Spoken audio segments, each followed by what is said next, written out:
Welcome back. Today, we have an extra special treat for everybody. My guest today is a storyteller at heart, but he's not just that. He has taken this and brought it into his business. In his brewery, this is a place for authentic connection, authentic beers, and authentic human beings to come together. That means community tables and conversations that flow as easy as the beer. He's also a friend, a community activist, a yogi. My guest today, Dagan. How's it going, my man? What's up, brother? Great. I'm happy to be here. Excited to talk.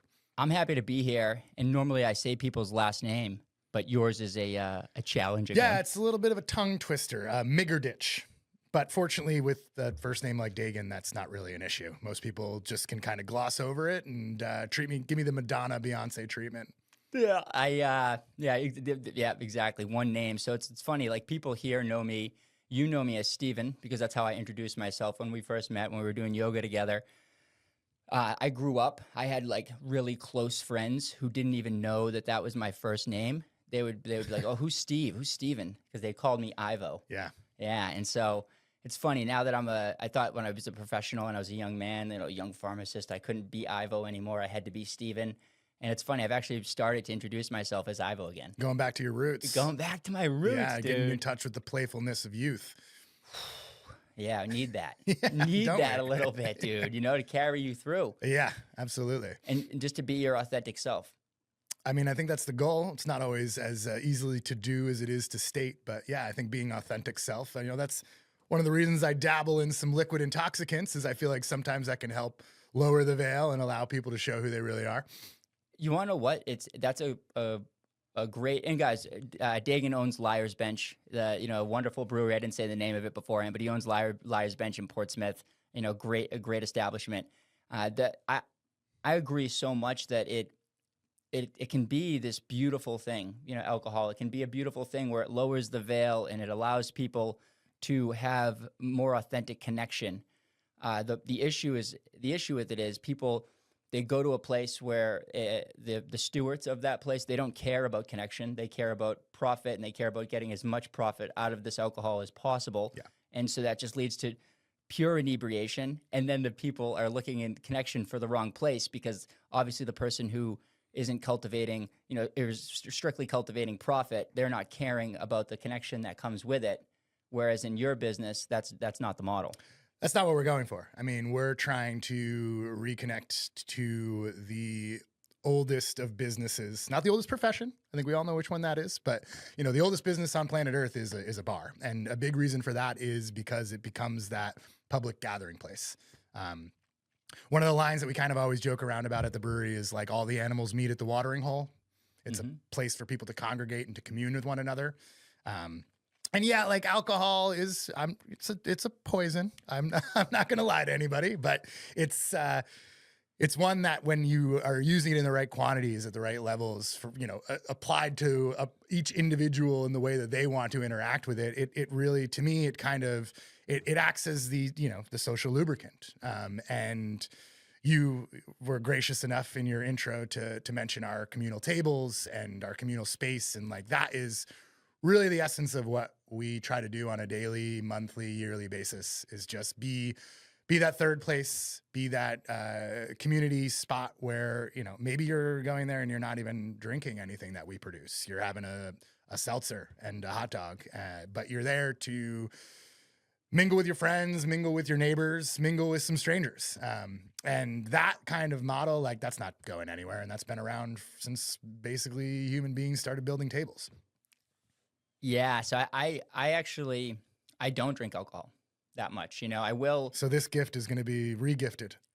Well, you want to know what? It's I might have a few sips of one of those beers because you gifted them to me, and that means something to me, and that's important. And your beers, to be honest, I've actually never had your beers. I've been to your establishment over a dozen times. I mean, that means as much to me as drinking the beer. Well, you just said it, right? Like I was the guy that was showing up with it, and I won't go to every bar because it's not for me. Yeah. But there's places where where I can go and I can still connect with my friends.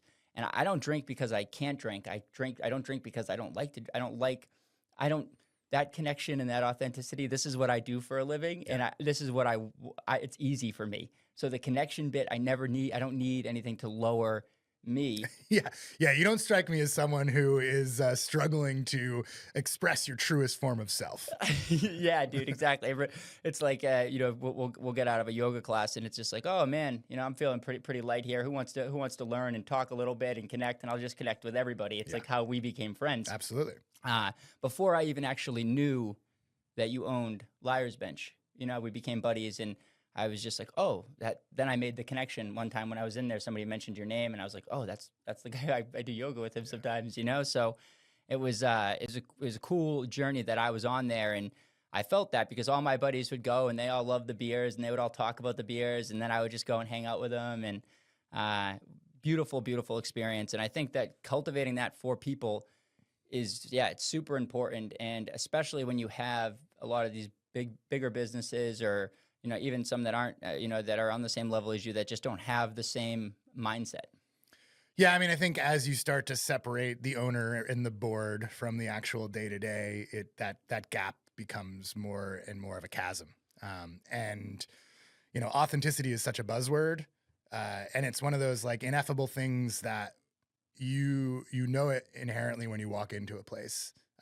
You can see even places nowadays that are like using a template for restaurants or bars that are modeled off of, the old dives or the sea shanties. Like there's something there that's like that uncanny valley where you can tell that the person who started that establishment did it because they were looking at a spreadsheet and seeing how much money they could actually make, not doing it because it was like something that came from their soul and their being. And I appreciate you saying those kind words. I mean, like, I'm not here to be the one to tell people that that's who we are.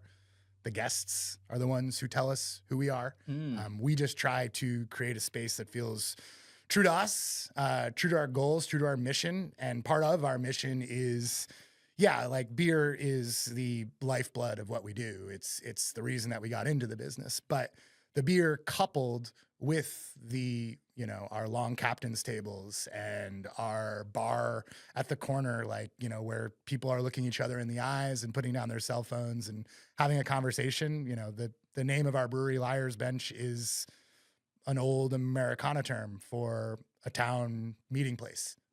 And the idea is that you're going to sit on the bench or sit at the table, and you're going to spin some yarn, tell some stories. And in the process of doing that, like, you can take some liberties with the truth, because it's the pursuit of entertainment. It's the pursuit of connection. And the truth sometimes is a layered thing, and it's not always the facts. It's the feelings. Yeah, the truth is what we make it, and in places like that is where it can be formed. I mean, some of the greatest things that have come out of this country were formed in bars. You have like the Marine Corps. The Marine Corps was formed in a bar. This country, Sam Adams and those guys was likely formed in a bar. These people just getting together and feeling comfortable enough to talk about ideas that were maybe a little bit more out there, or just how they're feeling about how, and that's what the connection pieces of it is everybody's looking for that, and they want it, especially in this society right now where, people are further isolated from each other, the phones, somebody goes into a bar now and it's like a bar where the vibe is not for that connection, and they'll just go in there, they'll get their drink, and then they'll go on their phone.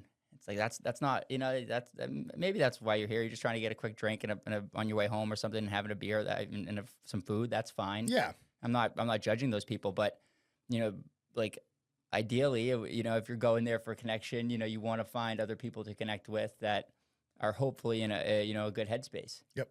Yeah. And that's why I've always been drawn to. I've been fortunate enough to do some extensive traveling in Europe, and there's many amazing things about Europe. But the one thing that I always end up missing is the bar and the bartender. A lot of European bars, it's like the bartender's not talking to you. The tables aren't even, or the chairs aren't even set up in such a way so that you can engage. And we've tried to build an establishment that models itself after like one of those true American traditions of like, when you walk in and sit at our bar, like the bartender's going to come over and have a conversation with you. And so that doesn't happen in Europe. Not as much as I've seen. I mean, the the conversations happening at the tables. And that was like the German beer hall. Traditionally, they are these long, extensive, tables running from one end to the other. And that's where the social interaction ends up happening within the groups of people who are customers. But then there's the solo flyers who want to come in and sit down. And I find myself being this person on occasion where I want to have a conversation. And I'm in a lonely bar and I'm going to have a drink. And, the bartender usually is a person who's pretty interesting. And that engagement across the stick is, I think it's like really impactful for people. It brings them back, especially to our establishment, but it made me regulars at other places too.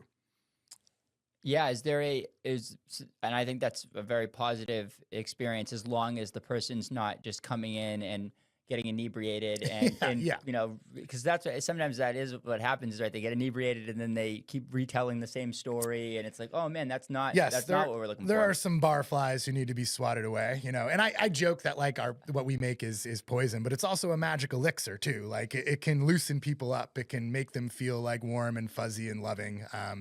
And again, when done in the right quantities, it's like it's going to tap you into a form of being that's a little more open to communication. You go too far on it, and all of a sudden you're just the rambling barfly. Yeah, you want to know what? So I'm a big dancer. I love to dance and express myself that way. And because I don't drink alcohol, and when I used to go out and dance, I would be so nervous subconsciously of what people thought of me. I could speak in front of 10,000 people, easy, no problem. But when I went to go dance and fully express myself in that way of communication, because I think dance is a really beautiful way that we communicate with one another, I would throw up. I was so nervous, I would throw up. And this is like a lot. It's and like before the Super Bowl. Yeah, right? Yeah. Wait, before the Super Bowl. A lot of guys get so nervous that they I used end to throw up up losing before their football lunch. games too. Yeah, 100%, dude, 100%. Like I just have always had that type of stomach. It used to happen. People would see me on the sidelines throwing up, And so it's like, for a high school football game. But I would throw up. That's actually what brought me to yoga, was learning that the breath work and breathing decreased the anxiety and allowed me not to throw up. Now when I go to like a wedding or a place where, there people are, there's dancing that wants to happen, it's very easy for me to now go and dance. I could now dance in front of 100,000 people, and they would enjoy it, and we would enjoy it together, and it would be a giddy up, and I could be the first one on the dance floor. For other people, it's not that. And to see what happens when they have one or two drinks, not 10 drinks, not 10 shots, but when they have one or two drinks, 3 drinks, and they're enjoying that, and they get to go out and feel the way that I feel, that I had to go through a hard process to get there. But if you can not have to do that, and you can control it, and you like the taste of it, and it's a feeling that you can control and not worry about the next day, send it. Yeah. And if you have a positive relationship with the substance, then like you learn that you don't always need it to be able to go out and dance. So are you more of a bump and grind guy? Or are you a swing man? Like what's your form and fashion? Are you improvisational? Improvisational. Yeah. It's actually funny. If I try to choreograph dances that are like choreographed, I have a challenging time with it. Like I almost can't do it. I want to feel what the music is and let it breathe through my soul. And I also like to, I like to dance with others for sure. And that will happen a little bit, but it's mostly like a moving meditation where I'm dancing around the whole room, and I'm dancing through people, and people are feeling that, and it's making them feel comfortable. Like, oh, look at this guy over here. He's dancing like a maniac. I can dance like that too. And it just creates this beautiful vibe. And so I like to cultivate that. I love to do it because it makes me feel good in my body. I would maybe like to learn some more choreographed dance at some point. We'll see though. Yeah. I mean, being that like first person out on the dance floor is such a crucial part of any dance party. It's integral. You need it. You 100% need it. And it's like, I was never afraid to be the leader in doing anything. But that form of like, of vulnerability and doing that, maybe being a man too. I don't know if it's, because of what we've learned and what's been taught to us, but I was definitely afraid of it. I was definitely subconsciously afraid of it. And then getting over that hump has been so magical and been such a free, it's such a big part of my story. I tell a lot of people that I love to dance and that it's a part of me and what it can do. When did you get over that hump? So like 2016, 17, Nice. 18. So So Right. you're going on a decade of being free on the dance floor. Yeah, I'm going on about a decade. Yeah. Is there we're like a gonna- song that put you over, or was it just finally having the courage to do it? It was like, dude, I would go and I would, I would go to, because there's not many places where you can do it that don't have alcohol necessarily or people who are, drinking. So I just would go to like the Thirsty Moose and different places and, Main Street in Agunquit, that's a good place to dance. It's open, big ceilings, big room. I like that. The music is good. And so I would just go and I would dance. And for the first like 8 times, I was new to Portsmouth, right? I was new to the Seacoast. I'm a Massachusetts kid. I moved up here to be with my girlfriend, who's now my wife. And she's not necessarily, is not as extroverted as me. And so I needed something. I needed That's to setting go a up. high bar, though, Steve. This is setting a pretty high bar, Yeah. dude. And so, yeah, I just would go out there and I would dance and I would, try to, I'd throw up. And, the first 5 or 6 times I would throw up and the feeling was You're still getting there. like kicked out of the bar, and you're like, no, I'm not overserved. Like, I'm just anxious. I'm just anxious. You want to know what? No one even, probably because I wasn't inebriated, I just was able to just like go into the bathroom and vomit and then like come back out and be like, man, why is that? Why do I have this feeling? Why is this happening to me? And then I remember like on the 8th, 9th time, I just started breathing. I was like, whoa, I can control that feeling a little bit. And I went home and I told my girlfriend, and she was like, yeah, dummy, I've been trying to get you to come to yoga with me for like 3 years now. And so we went to yoga the next day and I started to learn how to cultivate that more. And now it's just, I never throw up. I just love to dance. I love to have it. It's such a part of my being. Yeah. It's funny that you say that. I mean, I don't know if you caught this in class, because as you said, we do yoga together over at Blaze. Blaze yoga, baby. Giddy up. And it was either Monday or Wednesday, but in Sarah's class, she said that there are, 2 schools of thought about breathing in the yoga practice. And one is that it like connects you and like puts you in the mental headspace to involve yourself in the flow. And then there's the other school that thinks it's like very cult-like. And I was definitely, when I first got interested in yoga, skeptical of the potential for it to be a cult-like venue. But now I'm like, maybe I've drank the Kool-Aid, but now the breath work is such a new, challenging, enjoyable part of every practice of trying to align it, trying to work through it. And the fact that you can, over time, through experience and through practice, get better at something that's such a natural part of our day-to-day existence, a necessary part of our day-to-day existence. Otherwise, we snuff out like a flame. But yeah, it was kind of fast. I mean, I assume you fall more on the side of like it taps you into the flow as opposed to the cult.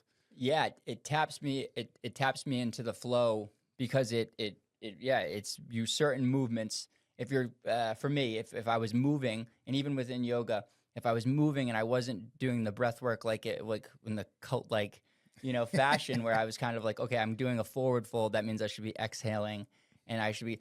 It just taught me like the mind body connection and how powerful the breath is. Yeah, I would watch people, man. After I learned this stuff, I would have conversations with people, and I'm like, dude, this person just held their breath for like a minute and 20 seconds when we were talking. Then I realized, like, whoa, sometimes I do that too. And this natural, innate process that we all need to exist to bring oxygen and hemoglobin into our blood, we don't do. we're not always that good at it. We're not always that good at it. Yeah. Yeah, I mean, cult is like a matter of indoctrination, right? And like dogmatic thinking. And the funny part is like, at least my experience with the yoga community has been community. Like it's so accepting of so many different types of people. I mean, you think of all the reasons that people in our classes are there. It's like, we've got people who are clearly like former high-level athletes who are there to heal their body. We have people who have like never stepped foot in a gym in their entire life, but who, for whatever reason, have been drawn into those classrooms. It's, it is like the more physically healthy version, or at least I like to convince myself of this. It's the more physically healthy version of the bar. That's exactly what it is. It's a way, and that's what's cool. And I give a lot of credit to Sarah and Jalen Curry for cultivating this and the staff that they've put together. And then, like you said, allowing the space for the guests to create the community within that, within there to kind of help tell what their business is about. when I first went in there, I was, I first started practicing. I was like, probably 250 pounds. I was like a big boy. But it was just like, oh, everyone just takes off their shirts and, gets in there, right? and all have different bodies, and we all sweat together. And like that, the empowerment of that, and where it's, where it's led me. I have such close relationships with so many people. I've had, 3 or 4 people, that have taught there, and just that I've met there on this show. And yeah, it's that's what I'm all about. That's what Dr. BeeWell is all about, is that community, is that that we sweat together, we get after it together, and then we have a conversation in the locker room, or I'm sharing bread with people. There's a gentleman who we're going to trade some honey and some fish next week. Yeah, hopefully outside of the hot room. Oh, yeah. I wouldn't bring that in there. It's like, oh man, it smells like fish in here. Like, what's going on? I know they have a pretty serious HVAC system, but I don't think it can draw the smell of flounder out of a 105-degree room. Just cooking the fish right in there. It's like, what is going on? You're gonna have to leave it for like 2 hours, but it would be a slow roast, that's for sure. There's a little slow roast. Yep. Yeah, man. Just great community. Do you have a lot of people who are, who go there that come and frequent your establishment too? I mean, I've certainly seen crossover. To me, it's nice to, being such a public-facing business person, and having a space where I can go and kind of be not anonymous, but just part of the crowd. It's like, it's a really sacred space in that regard. But then again, like, there are so many individuals who are either regulars at the bar, or, in one instance, one of our newest hires is the daughter of one of the women who we do yoga with. It's like, and I love that component of it, where it's like, I still walk in with my name, with my personal resume, so to speak, my credentials, but that's not who I am in there. I am a member of the community, which we keep saying that, and it's such a buzzword, and it's been so monetized. But again, it goes back to that, the way in which people feel authenticity and don't need to explain it any other way than you have to come and experience it. It's like community is the same way, where when you're a part of it, it's not something that you need to really even articulate. It's just a feeling that you have. And that's like rarer and rarer these days, but it's only putting a microscope on how important it is. Yeah, you said something super impactful there to me, where community is monetized, like very much so. Everyone, like our system, our society it flows economically on money, and that can, like, it creates a system where I feel like in this country we always push it too far with the profit and the capitalism. Oh, yeah. Like capitalism is the greatest form of society and governance that we've seen so far, I think. Just showing. I think give us another 500 years and we'll really be able to tell if that's the case or not. Well, yeah, I agree. I understand, like, there's America is a pretty good places that have capitalism is compared to other times in history, feels like it's a decent place to, even though it doesn't always feel like anyone can achieve the American dream. And, right now it feels less like that than ever. But so there's faults to it, but it was really good for a while. It's a great motivator. Great motivator. Yeah. But it needs to be balanced, in my opinion, with some other ideologies too. Yeah, it needs to be balanced. And that's what's sad about the, people who try to just create community just to monetize off of others, and not actually to create a community where people are, because everyone, that's the thing, is like there's it is really a buzzword. I've never thought of that before. There's so many folks who are trying to start communities and trying to get, be on this online community, be on this online community, be in this, in-person community. And I engage with a lot of that, in different facets.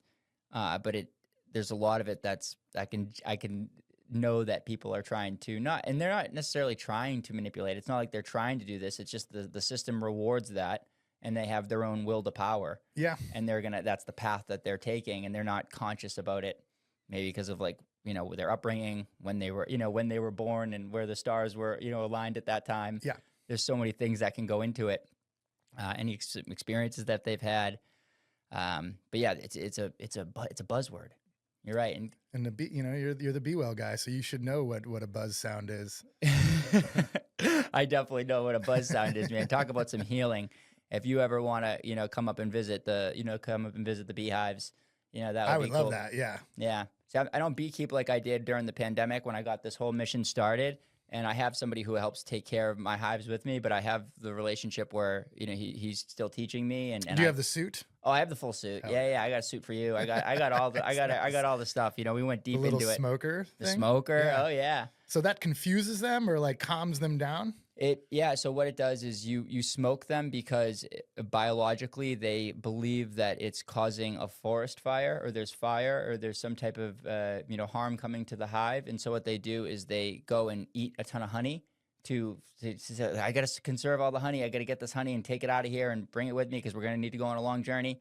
But then just like Thanksgiving with us, they get too full and they fall asleep or just get lethargic. And so it just gives them, gives you that time period where they're a little lethargic and, you're not disrupting them as much necessarily.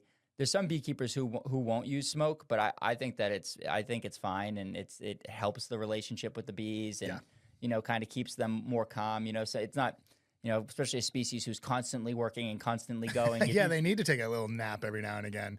It's funny, yeast does the same thing. Yeast is a biochemical organism, and when it's eating the sugars in what eventually becomes our beer, at some point it gets all fat and happy and drops out of suspension. So yeah, it turns out eating across all species is a great way to put yourself into a sated slumber afterwards. Whoa! So the yeast does the same thing. It's swallowing up the sugar. It's Yep. swallowing it It's all eating up. all the fermentable sugars and proteins, and then it shits out alcohol and farts out CO2 and passes out, falls to the bottom of our fermentation vessels, and then we can get multiple generations propagating the yeast off and using it in other beers as well.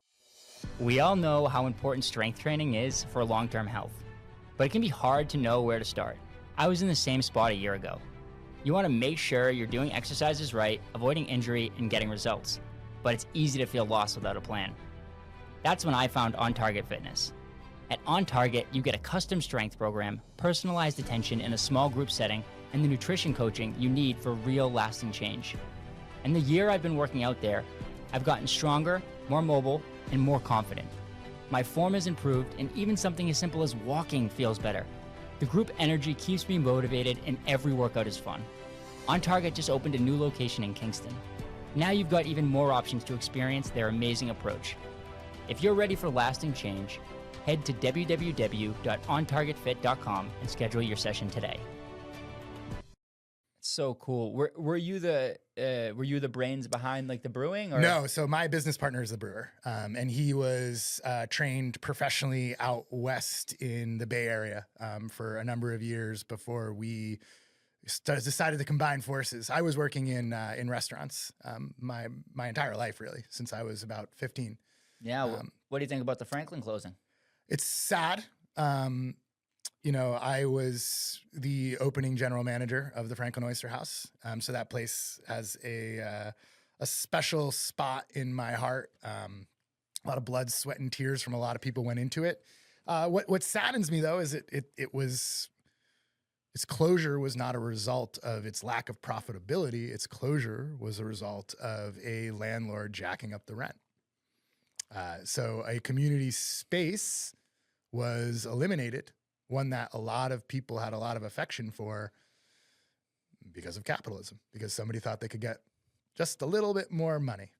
And the restaurant industry is so challenging, and especially in a time of such insecurity where, food is on this roller coaster of going up, coming down, going up, coming down. There was a very necessary evolution in terms of how the restaurant industry treated its labor force. And we've actually started paying people what they deserve. And that's something that we've always tried to pride ourselves on, is paying people what they deserve. But then all of the other components of your P&L sheet become even more crucial to be locked in at the right rates. And, they had a tenant there for 10 years almost and decided to throw him by the wayside because they thought they could get a little bit more coin, which is not really seeing the forest for the trees, in my opinion. Yeah, dude. That's one thing. Like what a No offense, because I rip on, not offense to you, but I rip on Portsmouth quite a bit. I mean, it deserves it. It deserves it. I moved into this town, came up from Massachusetts, and I was like, holy wow, this is like the greatest place ever in 2015, 2016, 2017, 18.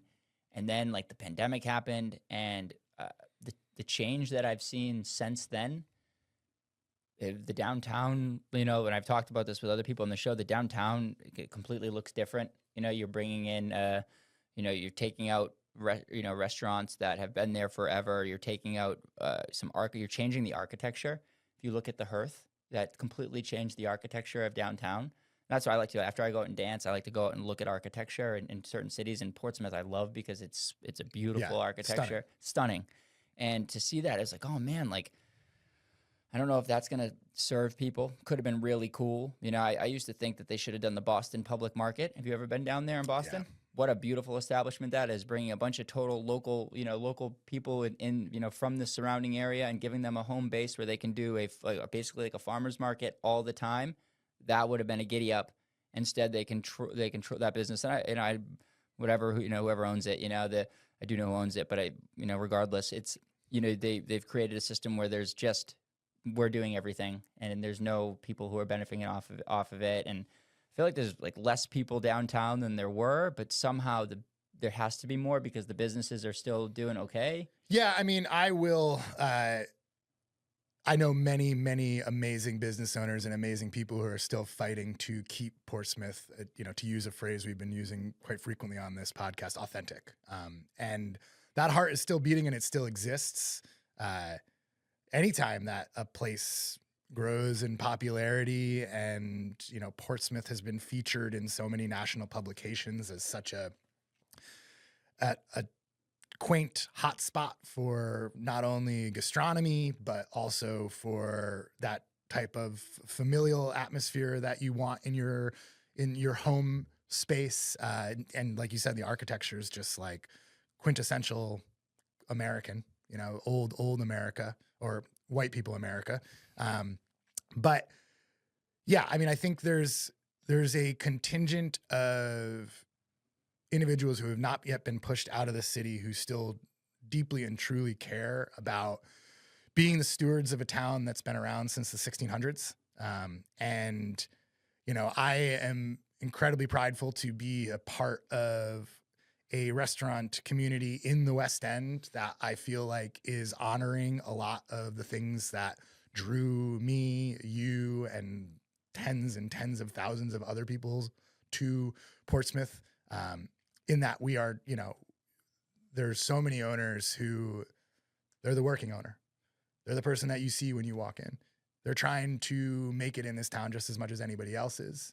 And, you said I'm a community activist, and activism is, there are different degrees of it. I would say I'm probably on the lower end, but one thing that I am involved with is the housing committee in Portsmouth, and that's run, through the city government, and it is run by two of our council people, John Tabor and Assistant Mayor Joanna Kelly.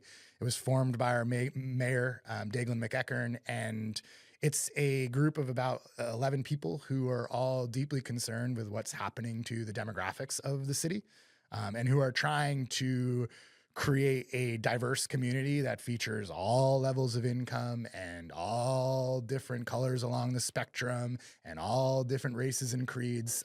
And obviously, Portsmouth is not a shining example of that, but I do think it's like crucial to note that there are people who are carrying the torch and who are fighting for it, and we have to be coming from a place of optimism and belief that we can get things done.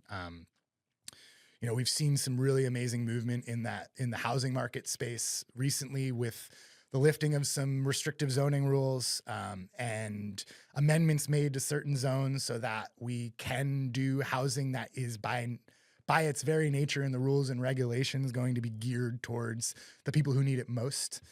Is it enough? Probably not, but you have to you have to eat your dinner, whatever size that dinner is, like whatever we can bite off and chew, like we've got to eat it. And I think there's a lot of people who are concerned with how do we maintain the integrity of this city while also understanding that like growth is just an inevitability when it's a desirable place to live.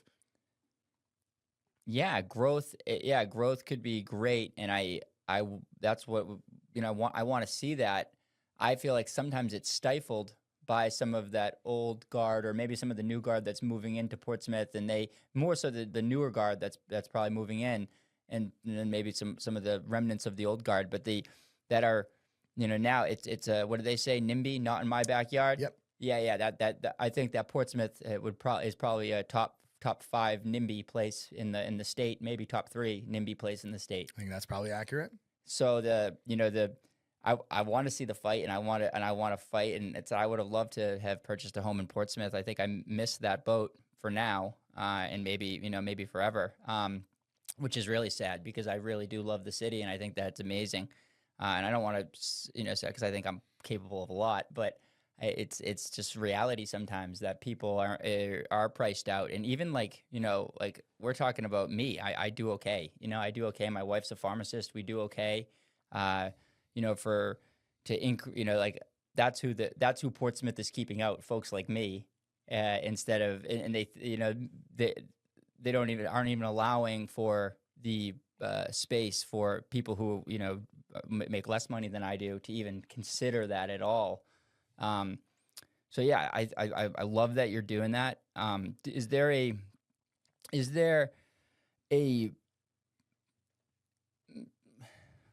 like that new housing that's coming? Is it all going to be like the West End yards? And no. Okay. So like the Sherburne School property will be entirely affordable housing, capping out, I believe, at like 80% of the median income of Portsmouth, but then also having units that drop down as low as I think like 30 to 40%. I'd have to like recheck the numbers because they are changing a little bit, but it is run by the Portsmouth Housing Authority. So the Sherburne School was an old, like a tech school, or not tech school. I'm blanking on what's that? Trade school? I can't remember exactly what it was. It's something along those lines, but it was like an alternative school. And it's now it's owned by the city. And there was a quite a long process, but a process to essentially partner with the Portsmouth Housing Authority to turn it into permanent affordable housing. And it'll stay that way in its covenants for, as long as we're alive, ideally. And that will be not some incentive-based give and take between the developer and the city. Because what a lot of people like fundamentally misunderstand about the housing market and the capacity for the city to enforce, affordable requirements on developers is that is not allowed in the state of New Hampshire. So the city was always having to try to figure out these incentive-based programs so that a developer could maybe get another story worth of units. But in order to get that, which exceeds what the zoning allows, they would have to either put in green space, or ideally they would make 10% of the units in the building affordable. Every developer until very recently was choosing the green space. They were like, oh, it's a lot easier for me to put in a little public park than it is for me to lose my margins on my units. That's not the case with the Portsmouth Housing Authority. They're one of the largest landlords. They are the largest landlords in the city of Portsmouth. And the work that they do is all geared towards the right stuff, at least in my opinion. There's other people who probably think otherwise. I know they've expressed themselves at some of our meetings, but to me, they're one of the best allies in the city for keeping the type of people that we're talking about. Those individuals who are, they're chasing a dream, and that dream should be part of the American dream, but it's not to make as much money as they humanly can. It's to live a life of dignity. It's to have a career and a job that makes them feel, like they are whole and have security and are, maybe not reaching all their aspirational dreams, but feel fulfilled in their work. And then are able to go home and have a roof over their head, have food in their fridge, be able to go on vacation every now and again, to pay their bills, support their children. It's funny because we see a lot of data in the housing community, and one of the data points is the median income in Portsmouth. And like, that is my dream income. Like what is the median income? It's $120,000 a year. Yep. And it's like, if I get to that, heck yeah, buddy, I made it. You know, I think some people, we've been very fortunate in our business. We've grown year over year over year. We have a phenomenal client base of both regulars and of people discovering us for the first time, or who are on their vacation and happen to walk through our doors and ideally are having like an exciting and memorable experience. But again, the restaurant industry there's a reason that restaurateurs, all the big ones, own multiple places. It's because if you own one spot, you are aspiring to a sustainable but a modest living. And like, that's enough for me. You know, if I can feel fulfilled in my work and know that like I'm not worried about what next month's bills are going to be, or I can have a medical event and be able to recover from it, like, what more can you ask for? And I think it's like, it's a commentary on capitalism allowed to run without any sort of restrictions, that we have come to kind of view a modest life as a pathetic life. It's prophetic. It's prophetic. It's very true. That's kind of what I'm, like what I'm talking about is like somebody, it should be realistic for, not only you, the owner and founder of Liar's Bench, to be able to buy a house in the city that you live, but also the manager who's been there working with you for some time and to be able to buy a house. Or able to afford an apartment. Like, my people are pushed out on a regular basis. Oh, it's happening every single week in the city. Can I ask you a question? And this is, you don't have to answer it if you don't want. From what you're telling me is there'll never be a place for me in Portsmouth. Like, there's a focus on the, we've already taken care of the people who have a good wealth and ultra wealth, and that's being always taken care of there. But then there's the people who work in the city that want to be able to live in the city and want to be able to rent in the city. And we should absolutely take care of them. But there's no, single family homes or stuff like that where they're building, maybe it's a space they thing. They are trying to do that too. So Okay. Some of these units within these, like the proposed buildings, are going to be, 3-bedroom units. There's the Service Credit Union is doing really phenomenal stuff with an entire neighborhood that they're developing, all intended to be for what we term the missing middle, which is just the middle class, which is just evaporated. And now it's either, you're extremely wealthy or you're right on that line of poverty. Mm-hmm. And so I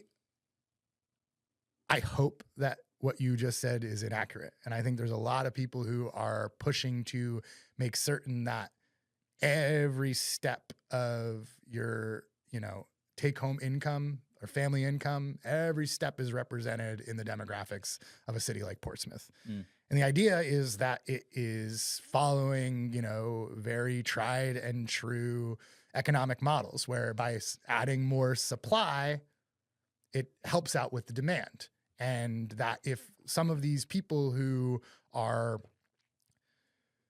there's also a major issue with, like, there are older individuals who are living in homes that would be tailor-made to a family man, and they have no place to go. They want a single apartment, ground floor with an elevator. They want to be in a building where there's a community space, so they're not isolated. But those units don't exist. And so by creating units like that, it's ideally going to free up some of that backlog in the market. Then there's I could go on this topic forever. And I'm relatively educated on it, although I'm sure I've probably said a few things over the course of this conversation that are inaccurate. That is part and parcel of who I am. But there is there's a huge drive to just restructure this outdated model.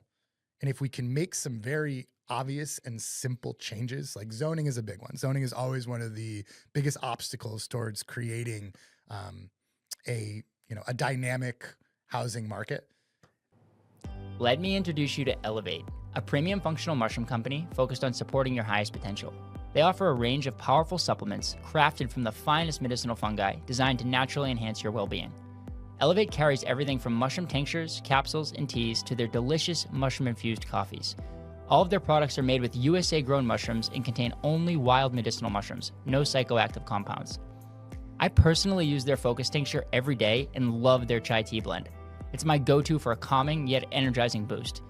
Elevate's products support mental clarity, immunity, and overall vitality. They ship nationwide, so whether you're new to functional mushrooms or already a fan, Elevate has something for you. Check them out at shopelevatemushrooms.com, where you will find a detailed description of each product and experience the difference for yourself.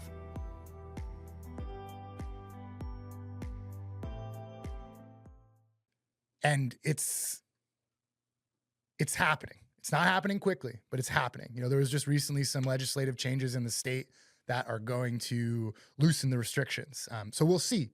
And the goal is that, like, 5 years from now, if you want to move back into Portsmouth, there's going to be an opportunity for you there. I'm coming. I mean, I'm sure I'll be aware of it when you get there. Yeah, baby. Giddy up. And too, I'm happy in Dover. I'm happy. I think that this whole region is going to grow. I think that Dover is going to grow. I think that Rochester is in 10 years going to be a very, very desirable place. Because that's the thing too, is like, to not even like full transparency for these people, even people who want to, you know, they can barely even rent in Rochester, you know, when they work in Portsmouth. That's how expensive the whole market has become. It's like Portsmouth, see you later, but you can't even rent in you know, you're driving like an hour and a half just to come work in Portsmouth, or an hour to come work in Portsmouth because you have to live in Candia or some, you know, further away where it's just, there's not as much people, not as much business, so you can rent for cheaper. Yeah, and the reality is something has to change, because if you look at all of human history, when wealth gets so heavily concentrated up at the top, like inevitably the pitchforks come out. Bro, if you're lucky, it's the guillotine, because that's like that's a good death. Guillotine is like my tops. If I'm going to be executed, like, let's break that bad boy out. Yeah. I can see how fast I can blink my eyes at the end of it, you know, have a little bit of lucidity after my head is gone from my body. But like, you're lucky if we break out the guillotine. Yes. Because there's some other very, very torturous forms of retribution that could be enacted on people. Not that I'm advocating for it. I'm simply just saying that that's usually how it goes if you look back at human history. I will say I'm not advocating for it either, but at some point, if it keeps going in this direction, doesn't matter how much protection or security or subversion is created from that class, the people will come together and they'll rip you out of your houses and they'll be like, take your life. We have nothing. Yeah, right. So we're gonna have to take something. Yeah, right. I can't feed my kids, so I'm gonna come and take this from you. Yeah, desperation breeds, man. I mean, like, I don't know why we're continuously putting people in these positions. It'd be nice if we lived in a compassionate society, and there are plenty of compassionate people around. It just, they're not always drawn to power. Yeah. That's the problem. I'm a very compassionate person, and I struggle with the will to power, because it's, you know, it breeds, you know, you have to put yourself over other people a lot, and doing that is a challenge. And so just like cultivating a place where people like you who have this compassionate being or running a compassionate business can be in leadership. And I love that you're a part of the housing committee. I think Deglin should watch his back. You know, Dagan's coming for him, baby. Oh, I do not want the mayor's unenvious job. He is, and he's also, I think, phenomenal at it. He's definitely, you know, he's someone who's become a neighbor friend in that way. Like, you know, him and we're not going out to dinner every night, but I see him around walking his dog most mornings. You know, him and his wife say hello. And I think he's done a really good job of like understanding that a mayor speaks, a mayor listens. And there have been things that he's done that I disagreed with, but I understand why he's doing them. You know, he's trying to honor a population that has a whole bunch of different opinions. But yeah, I don't want to be the mayor. I love it. I'm glad that he is another good person who is, you know, you're telling me, I've spent a little bit of time with him just back and forth, and, you know, potentially to get him to come on the show and stuff, but just talking in a third place, you know, where we've been at the same time. Mm-hmm. And yeah, I'm glad that you're saying that. You know, I'm glad that somebody who has some little bit more inside information and spends a little bit more time with him, that there is good leadership in the city, and they're trying to balance everybody's needs. And because that's really what I want. I want Portsmouth to become I want the whole Seacoast. I said, I'm raising my family here. Yeah. You know, I'm raising my family here, and I'm committed, like very committed to doing that. I think And the that Seacoast of New Hampshire is like a truly special place. it is a special. That's why it's a truly special place. There's people who want to be here, and so if people want to be here and they want to build and they want to create the community, that authentic community, like we're talking about, there needs to be space for them to do that. Absolutely. They want to be here. They should be able to be here. Yeah, exactly. Yeah, exactly. If they want to be here and they're willing to live an authentic, real life where they're not just expecting it's given. Nothing's given. Nothing's given in life. But you know that you don't have to be this superb earner and this person who has immaculate finances to live in the Seacoast. Yeah, and I'm not casting dispersions on people who have done financially like well for themselves. You know, a diverse community has $3 million mansions within the neighborhoods. You know, there are undeniably professions and jobs that should be compensated at the highest end. I don't think all of them that are being compensated at the highest end are doing, you know, God's work, but there's, you know, doctors and health professionals who are literally in charge of saving people's lives. Like, they deserve a place in the community. It's not that we're trying to push them out. It just can't be all $3 million condos and mansions. Cannabis products are becoming more popular every day. Whether you're looking for the best night's sleep, trying to mitigate daily stress, or just trying to enjoy some laughter with friends, OG Cannabis is the store for you. OG Cannabis has an unbiased approach that is unique and simple. Unlike the competition, they don't sell their own manufactured products, but instead proudly showcase the best vendors across Maine. A dispensary like no other. Come and visit today at 18 American Way, Elliott, Maine. OG Cannabis. Oh, and don't forget to use my promo code, Dr. BeeWell. See you guys there. Giddy up. Yeah, it can't be everything because, like, what I see and a lot of for whatever reason, and maybe just because of my soul, and I'm just always wanted to connect with everybody. Like, I connect with a lot of the boomers, and I connect with a lot of the, you know, that have come in here, and some of the Gen X people, but more so the boomers who have come here, and like, guess where they are from October to March or October to April? Florida, you know, not here. South Carolina. Yeah, right. So not here, you know, or you know, you and I are shoveling driveways. Yeah, dude, right. And, you know, being a part of the community and being here. And so you don't want that either, where it's a place that's only catering to people who are a part of the community part-time. You want to have that. That can be fine for a certain percentage of the population. Yeah, giddy up. That's fine. But when it's like 6 of the 10 people that I've talked to in the last 2 months are like, oh, yeah, I can't wait to come back and be there for the summer. And then we'll leave again. And it's like, man, your house, your $3 million condo, your $2 million condo, it's not even being used. Yeah. You know, so that's and that it's funny because, like, maybe I aspire to that at some point where I'd like to have. Yeah, and people have worked homes. really hard in their lives to be able to do stuff like that. But again, it should be a portion of the population.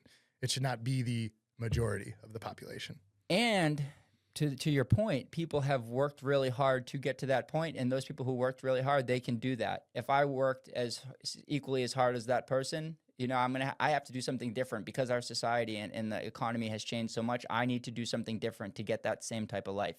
To even get the first part of that life is having one affordable house in Portsmouth. Yeah.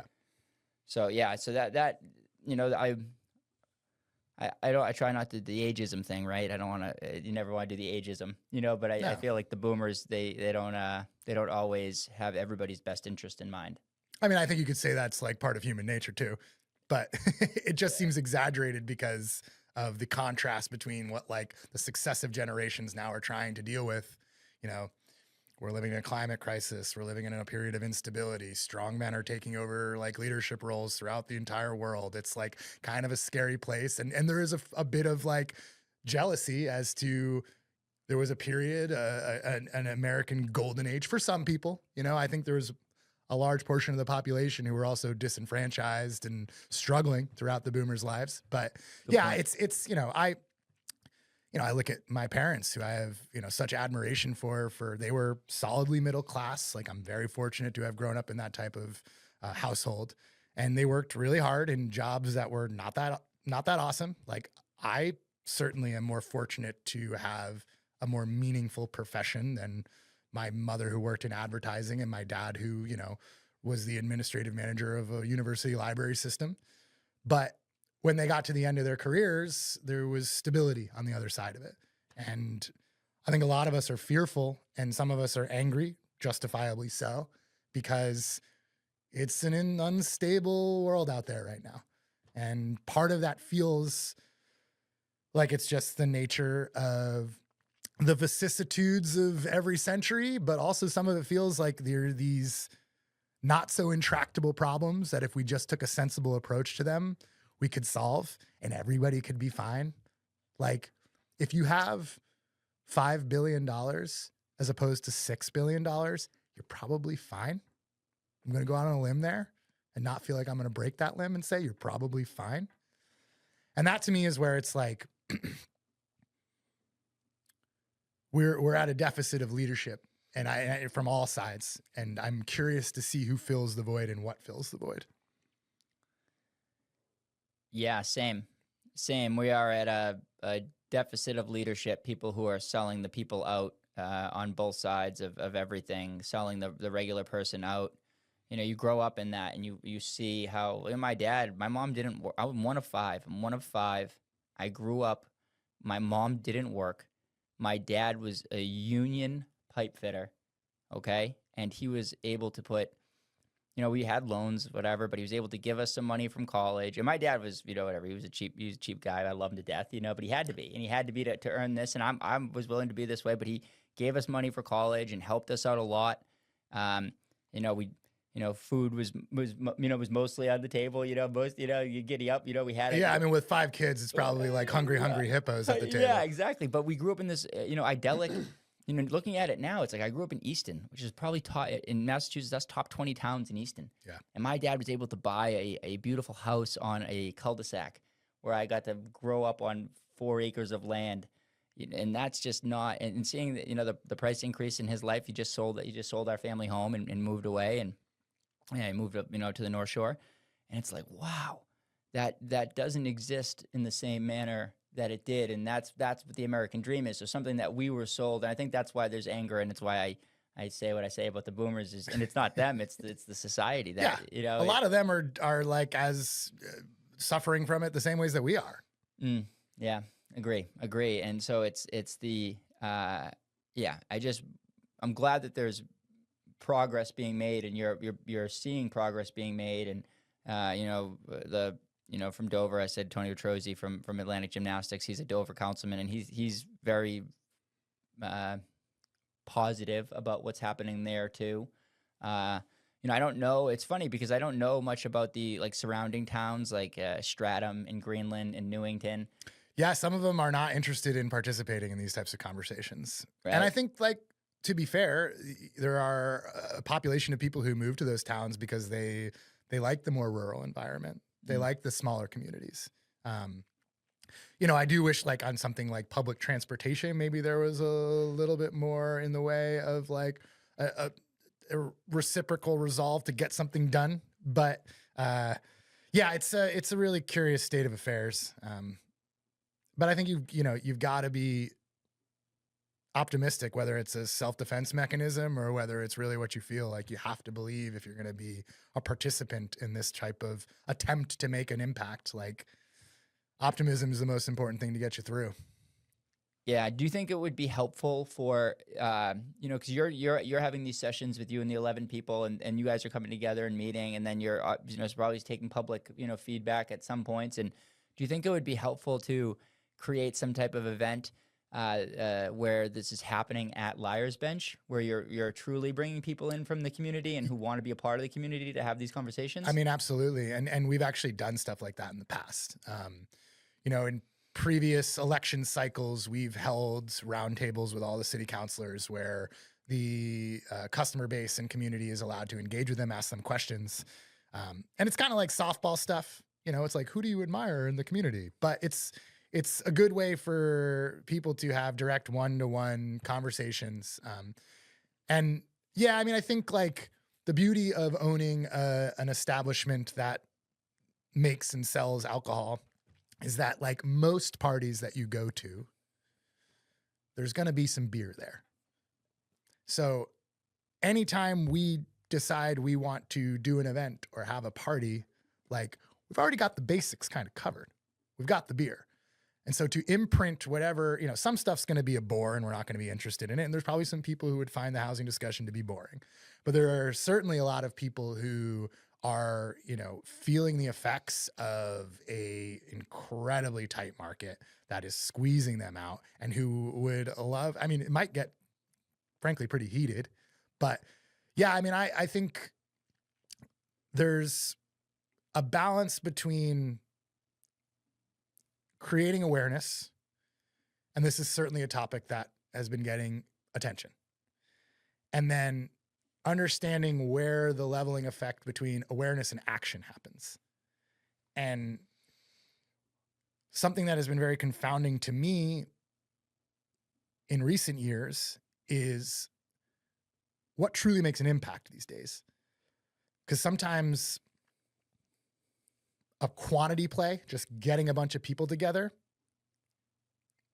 mind you, that allows you to know that you have consensus, that you have the will of the people on your side. But is that impactful anymore? Or is it something that the powers that be, and bad actors always have an easier path towards getting what they want than good actors, have the powers that be learned how to circumvent the will of the majority?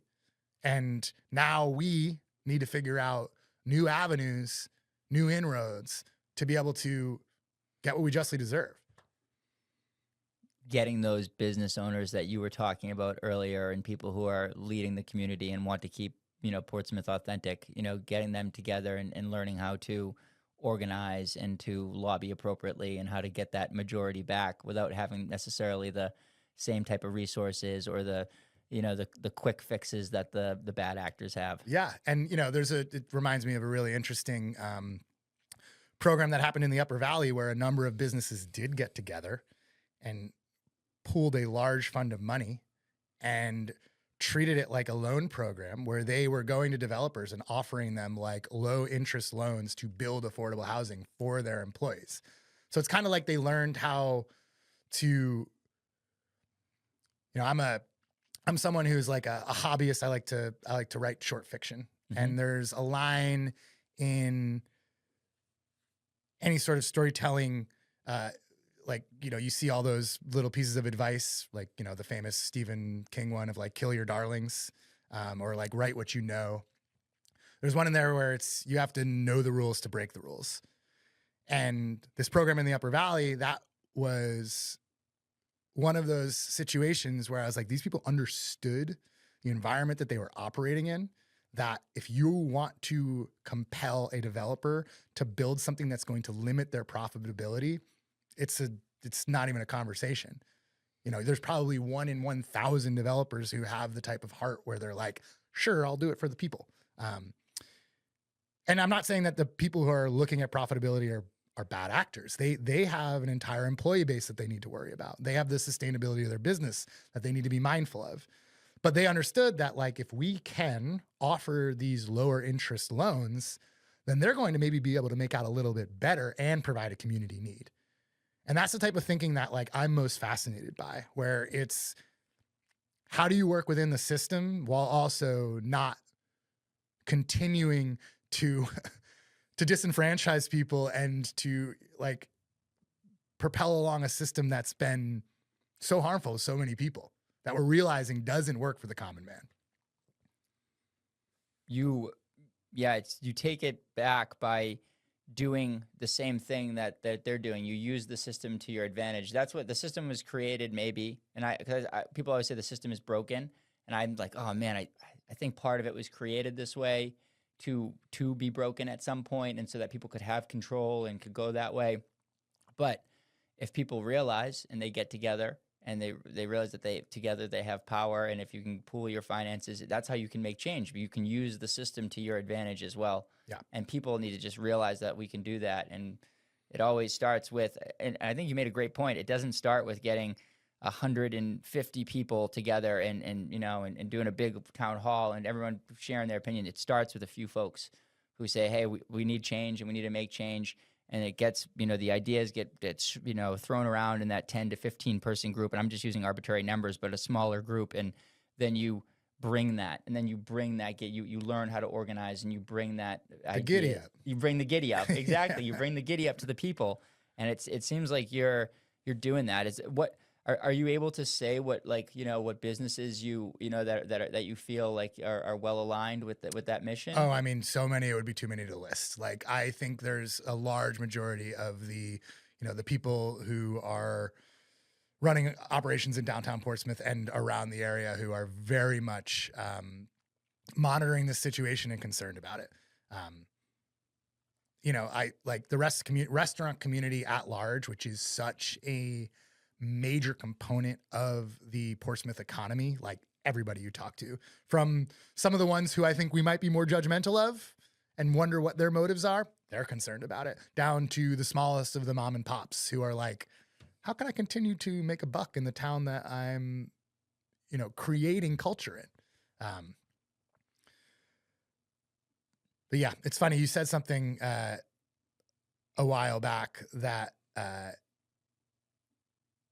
that just made me kind of laugh. And I might be taking the conversation in a different direction now, but you're talking about your father and, being a union man and like these old American industries and, like the industries that we still have going, service industry being one of them. But like marijuana and alcohol are two of like the most American industries these days. Like, these are things that we're making that are really moving the needle for a lot of people. And it's just funny to me that it's like you and I came out of these families that were like very much working within the structures of the boomer class. And now here we are in like, I mean, we're millennials, right? Yeah, You're a millennial, I'm a millennial. Yep. Here we are like producing some millennial products. This is a good time right here. It's a good time. When mixed in the right quantities. Right. Yeah, man. No, it is very, I feel that, yeah, it is very American. It's very, people from other countries, they're seeing what we're doing with cannabis, and they're seeing what we're doing with alcohol. And, you go now to, I just talked to a friend who was in, an older gentleman who's lived in Portsmouth for some time, and he just went to Southeast Asia, and he's like, man, I went there 10 years ago, and you could only get like these weird alcohol drinks. Now, the influence of microbrewing in the United States has created this whole industry, where in Vietnam and in Thailand, people are learning how to brew beer and do it. Yeah. Like, it's so cool. I mean, there's been a tectonic shift in like the way in which the world thinks about American beer. Like, it used to be American piss. And now there are, I was abroad, and 2 weeks ago I was in Budapest, and went to a few pubs looking for local beer, and there were so many local breweries doing New England IPAs. I was like, damn, man, I just like left there. Yeah, like, right. I wanted to try like a Hungarian lager. Now, there was obviously great Czech and German offerings, and I was able to find some local stuff that was really exciting. But it was just funny to me that this is such a 180 shift in how people think about one of the like major economic movers and growers over the last 20 plus years. Now, the market's cratering a little, like it's coming back down to earth, and that's probably partially to do with like the rise of the marijuana industry and the cannabis industry. But it's funny to me that like we used to be the runt of the world when it came to making high quality beer, and now we're one of the tops, if not the tops purveyors of it on the planet.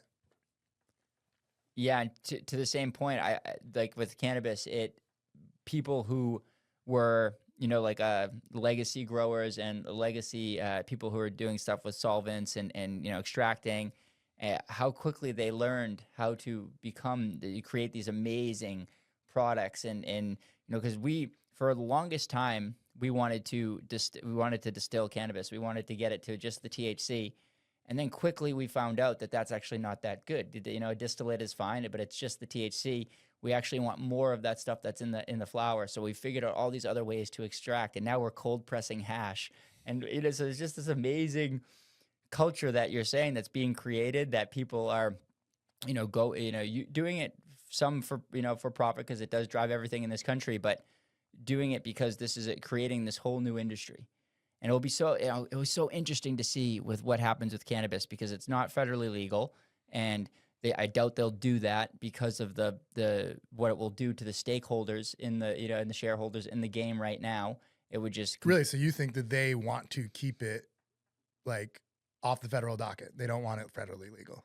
I think anybody who owns any type of cannabis operation that is not a big giant multi-state operator absolutely does not want federal to become a thing, because it would just if you can if you we're kind of quickly finding out that like some grows it's cool to grow inside and you can do that, and that's great, and it's great to supplement and to be able to experiment and control everything.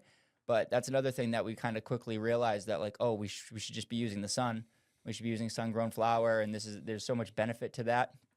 And so there's places in this country where they have a lot of sun and they have a lot of weather, and so it would just and there's industries because certain states are legal and some states haven't even gotten started yet, even in medical.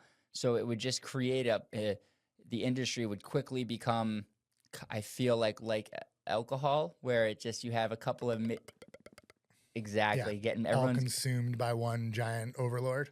all consumed by one giant overlord, and you're going into this store and you're getting product that's produced in Oklahoma somewhere warm that's just being shipped up here. And I think that if you give it more time before that federal legalization happens, like 10 years, 15 years, it will give true time for the stakeholders and the people who are getting good at this and have a lot of, it's not like little, not a small amount of asset, that it's not just like a regular startup. These people have invested. No, it's a major operation. Major I mean, operation. it's similar in the brewing world. Like there's a classic line where it's like, how do you make $1 million in like opening a brewery? You start with 2 million.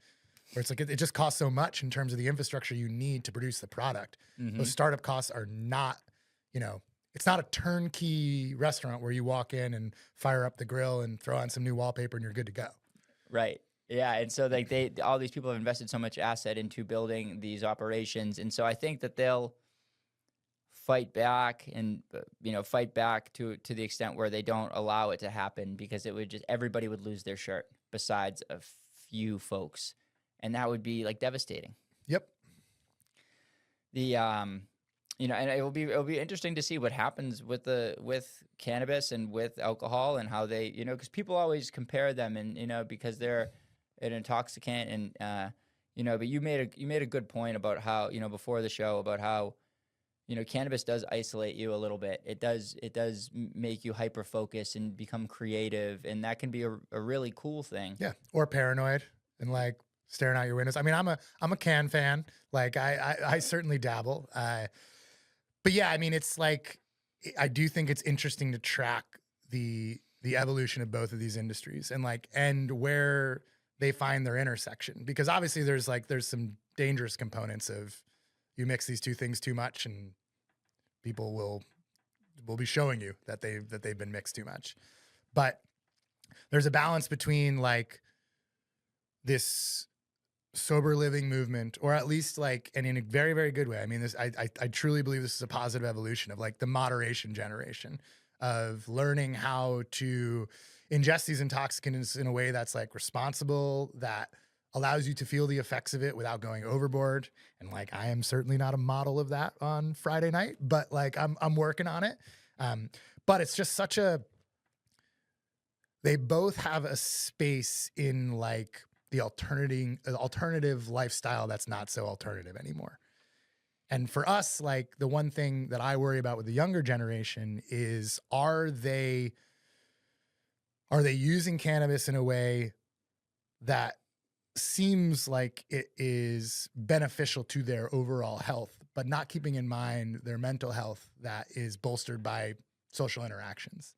And there are certainly strains of cannabis that are made to make you more sociable, like bring you outside of your shell, make you fun, giggly, and creative, that you can take and go out and sit at the brewery while other people are drinking beer and, have a mocktail and enjoy yourself. But at the end of the day, like, we're pack animals and we need to be coming together. And to me, that's like where I am fascinated to see. And because marijuana is not federally legal, and because the alcohol industry and the like marijuana industry are kind of prohibited from working together, I still think there's like a ways in which, like, from a table by table perspective, those things can work in conjunction with one another in a really like beneficial and beautiful way. I love it. Have you considered, and I'm not sure what's going on in New Hampshire with the laws, but, I know it's happening in Maine, it's happening in Massachusetts. Are you, the hemp derived drinks that have come out, are you guys considering something like that? Because we're in New Hampshire and it's not legal yet in the state of New Hampshire, we've kind of stayed away from that. And I think that's probably like, we're philosophically, we're purists. And when we brew a beer, we're trying to be as true to style as we possibly can be. This is an ancient tradition that has hundreds of years of evidence that these processes work. And so that's what we try to honor. When we make a big swing, again, we try to go back to that principle of know the rules to break the rules, so that we're showing that like the reason that we did something that pulls this beer away from what it was historically is because we understand how it exists in the larger beer world. And from a recipe formulation perspective, like we think this is going to work because we have seen the commonalities between these two disparate styles. Hemp beer would be one of those things where like, I know Woodland Farms does one. I've gotten to try it. It's pretty awesome. But it's probably not something that we would ever embrace fully, unless it felt right. And ultimately at the end of the day, like our business is just like what feels right to us. And if it feels right, we're going to pursue it. And if it doesn't, we're not going to chase it. And we're 9 years in 5 days. And it feels something that we're both, my business partner and I, we're both really proud of the fact that we can say we've had to make sacrifices. We've had to make compromises, but we've always kind of been able to be true to ourselves. And, it's nice to know that people respond to that. Well, yeah, brother. I think that you are true to yourself. That's the vibe that I've gotten. I bet that it's, my audience. I bet that that's the vibe that they're going to get today. I've had a really awesome time talking with you today. I love that you brought me these beers, these beautiful canned beers from Liar's Bench. I likely am going to try one, and try. Oh, yeah, man, break the streak. Break the streak, exactly. Where can the folks find you besides at Liar's Bench? If they want to get in touch with you? Yeah, we're all over the state of New Hampshire. You can find us. Our recommendation is always join us at the mothership, because that's like truly the best representation of who we are, the product that we make, and the type of environment that we're striving to create. But I'm around town. You can find me. You'll see me driving around in my little van on a regular basis, delivering beer. But find me on a Friday night at the brewery. That's usually when I'm enjoying the fruits of our labor. Yeah, guys, meet Dagan Friday night at the at the brewery, or come to Blaze Yoga and come take a class with us. We like to crush the yoga there. So thank you so much, Dagan, for coming on today, man. It was a really fun time. Yeah, you are a good person, and you're in the right place. You are living authentically, and I appreciate that. More than most, and my audience will do the same. Guys, please follow Dagan, get over to Liar's Bench, bring some community members, see someone who maybe you don't know and have a conversation with them. We like to call it the Giddy Up. Giddy up, man. Giddy up, baby. As you know, please like, subscribe, share this with somebody who needs some community, who needs some authenticity. Maybe send it to some councilman in Portsmouth. Giddy up, baby. Appreciate you, Dagan. Appreciate you, my friend. We'll see you guys next time. Giddy up.